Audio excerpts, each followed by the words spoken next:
I'm 29 weeks pregnant, and something weird is happening.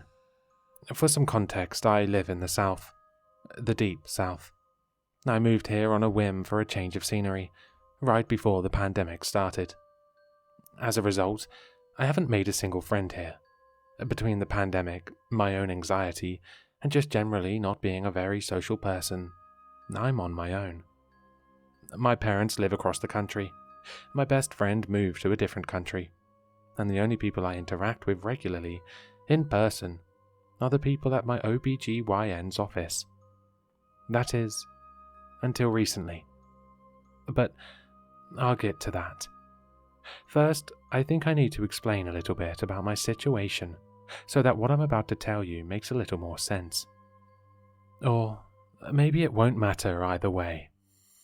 I'm 25 years old, and I'm currently studying mortuary science from a school that is 5 hours away. It was the only one in my state, and I've never stepped foot on campus. It's all online. Anatomy amazes me, and science is a huge passion of mine. I should also mention that before getting pregnant, I was clinically infertile. 3 different doctors specializing in fertility across the different offices all told me that my body was simply too damaged to carry successfully. To make a sad story short, I was involved in a violent sexual situation as a child into my teen years that left me with several injuries internally. A broken pelvis, scar tissue from the penetrative wounds, and thyroid and hormone problems, from being given drug cocktails to name a few. What I mean to say is that me being pregnant is, for lack of a better term, impossible. Medically speaking, my body isn't compatible with creating life. Or at least it wasn't. Until now. You're probably wondering about the father, where he fits into all of this, how we met, where he is now, and all the juicy details of how a 25-year-old woman ends up on her own at 29 weeks pregnant. I wish I could write it off as a product of improper contraception with a hookup or something like that, but it's just not that simple. First off, I don't actually even know his name, so from here on out, I will be referring to him as Josh. Josh and I met at a coffee shop. I'd stepped inside to grab a drink when it started storming pretty badly. I'm talking flash flood, dark skies, out of nowhere. Typical for the South, right? I decided to sit down and drink my coffee and browse my phone when he came up to me and asked if he could sit down.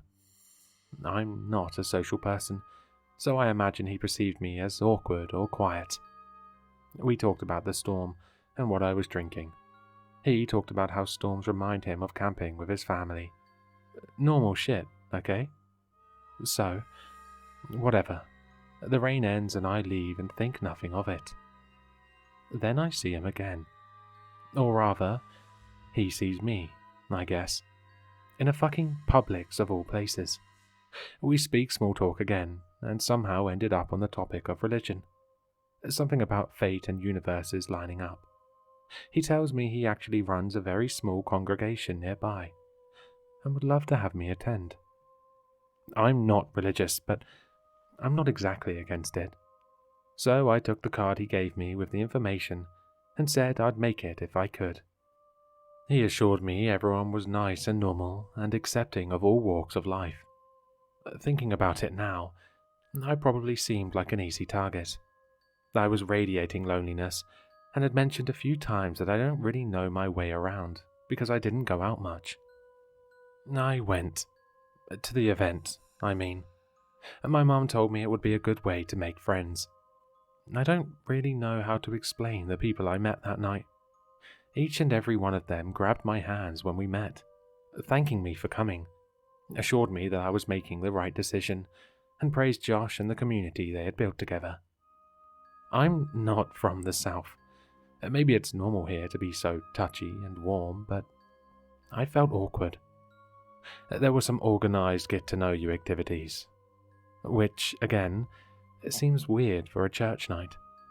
Everyone there knew each other, except for me, so I was forced to talk quite a bit about myself, which was annoying. Josh talked about how the world was starting to heal and how proud he was for all of them to continue to show up and stay together through the hard times. It wasn't particularly religious, is my point. There were no hymns, no Bible verses, no sermon, not even a depiction of any kind of deity in the whole place. Fast forward a couple of weeks, it's right after the holidays, and Josh finally asks me on a date. I say finally because he was very attractive and very respectful, and it seemed like we had a lot of chemistry. A few of the ladies from the congregation liked to joke about how perfect we were for each other. The date was unremarkable, but I'm going to give you some details because maybe it will help you piece some of this together and help me out. We drove around to different parts of town. Josh would tell me, this is where I met someone from the group, and a little bit about how they met. And then we'd go to the next place, and the next place, until we got to the coffee shop. I thought it was romantic, I guess. We hooked up. It was the most bizarre encounter I've ever had, to be honest. There was a small moment of silence before, where he just looked at me for a while and didn't say anything. It lasted all of 5 minutes, and didn't involve any kissing or anything other than the act of penetration itself. No foreplay, nothing like that. We took precautions. Diseases still exist, even though I knew I couldn't get pregnant. I told him that too. There wasn't a risk of a baby. I thought he was just being nice when he replied with, "Miracles happen every day." That was the last time I saw Josh. I never had a number for him or anyone else I had met at the group. They all just called him our founder, in reference to him, so I really had nothing to go on. I tried looking up some of the people whose names I did know in the group on social media, but I couldn't find them either. A group night happened on Wednesdays and Fridays, and I tried to show up, but the doors were locked, which was weird. So, back to being alone, only to find out a couple weeks later that I was pregnant. I was, and am, terrified, obviously. I thought that this was not on the cards for me. I didn't know what to do. Don't judge me, but I went to Planned Parenthood. They told me I was 7 weeks along and everything was normal and healthy and looked good. Eventually I went to my now OB's office and got an ultrasound and yada yada. I saw these gender blood tests online that you could buy and use early, and so I did that. And it's a girl. I should mention that I do not have social media. I have a Facebook page I use to keep in touch with my family, and it is set to private. I do not post about my pregnancy at all. My parents and my best friend are the only people who know in my life. So, here's where it gets weird. Everywhere I go, I get approached. Now, I have no idea if this is a southern thing, but if it is, you've got to stop. Anyway, everywhere I go, people come up to me. This started right after I found out. I wasn't even showing yet, as I was just in my first trimester. I wasn't buying diapers or anything baby-related, as I still didn't have a plan. What I mean to say is, there is absolutely no reason why complete strangers would have any inclination that I was pregnant. Except they did. Hands on my stomach, beaming smiles on their faces. "You're carrying so well. You're so strong. I can tell she's going to change the world. Oh, honey, what a miracle." I didn't know these people. I certainly never disclosed it was a girl, or that I was supposedly infertile before conceiving. So how the fuck did they know all of that about me? I wrote it off as me being a little plus-sized, so maybe they thought my Chipotle burrito lunch was a bump. Whatever, right? Well, it didn't stop there. It didn't stop at random people at the store, or the movies, or restaurants. About 2 weeks ago, people started showing up to my house. If there's any interest, I have a video doorbell, and I can blur the faces and post the screenshots here. Maybe you will be able to recognize the area and say, "That's my neighbor Dale," and ease my mind. It's not just adults or older folks anymore. It's children, families. The other day I had a large family of about 8 people standing in front of my yard just staring at my house. I live alone, and I'm not really trying to get murdered, so I communicate through the doorbell behind a locked door, and they all just tell me they wanted to meet me.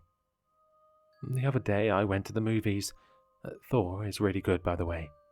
And when I came home, there were children on my driveway. They just wanted to hug me and say hello. Different families, different ages, just sitting in my driveway in the sun for however long. My video doorbell doesn't see the driveway, so I have no way to know how long these kiddos were just baking in the sun for a chance to say hello to me. I've lived here since moving and never seen any of these people before. I'm not exactly neighborly. I don't know what to do anymore. My mom thinks I'm being dramatic, of course. She thinks they're neighbors who see me pregnant and without help and are trying to be friendly.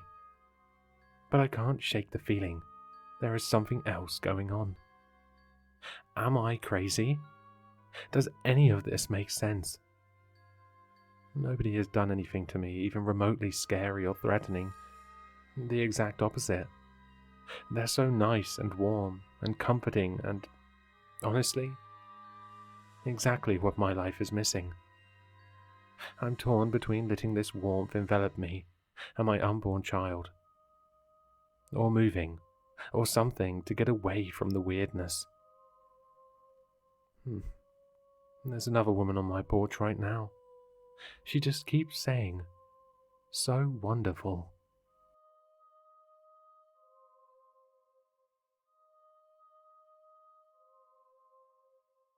Hello, sinister listeners.